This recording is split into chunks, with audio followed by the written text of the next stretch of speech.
Assalamualaikum warahmatullahi wabarakatuh. Perkenalkan, nama saya Khoshi Khoiri Syabani, NIM 2411 382.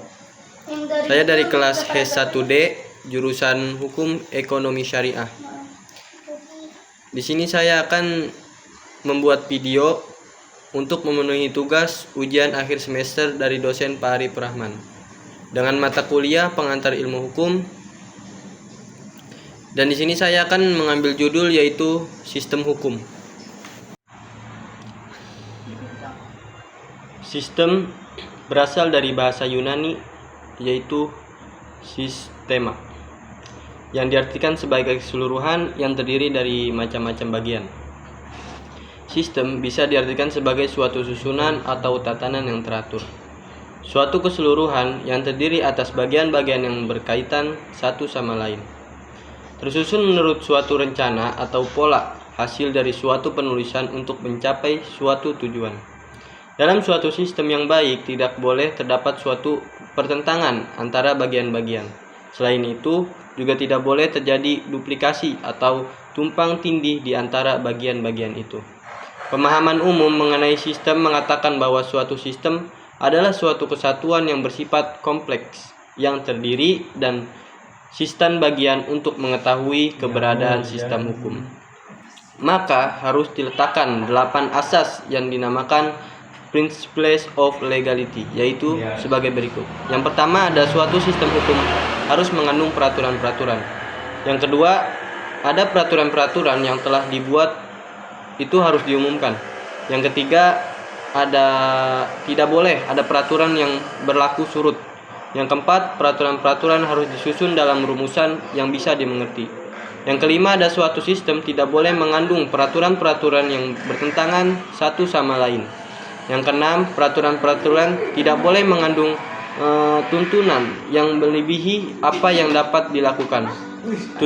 Tidak boleh ada kebiasaan untuk sering mengubah peraturan sehingga menyebabkan orang akan kehilangan orientasi. Dan yang terakhir, harus ada kecocokan antara peraturan yang diundangkan dengan pelaksanaannya sehari-hari. Memahami sistem hukum bisa menjadi lebih mudah dengan pendekatan yang terstruktur dan beberapa langkah praktis. Berikut adalah beberapa tips untuk memudahkan pemahaman tentang sistem hukum. Yang ke-1, mulai dan dasar. Di situ ada pelajar istilah dan konsep dasar. Kedua, ada fokus pada sistem hukum yang berlaku.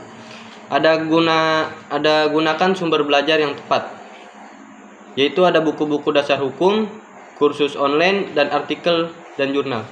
Yang ketiga itu ada contoh kasus. Contoh kasus itu ada studi kasus dan simulasi pengadilan. Yang keempat ada diskusi dan tanya jawab. Diskusi dan tanya jawab itu ada bergabung dengan komunitas hukum, tanya ahli. Yang keenam, praktik langsung. Praktik langsung itu ada magang atau praktek kerja. Dan ada latihan soal hukum. Cukup. Kesimpulannya, dalam pendekatan yang terstruktur dan penggunaan berbagai sumber belajar, memahami sistem hukum bisa menjadi lebih mudah dan menyenangkan. Ingat bahwa pemahaman yang mendalam memerlukan waktu dan usaha yang konsisten. Berikut beberapa sistem hukum yang dikenai. Sistem hukum tradisional itu ada 3. Yang pertama, hukum adat Indonesia, hukum customary, dan hukum syariah.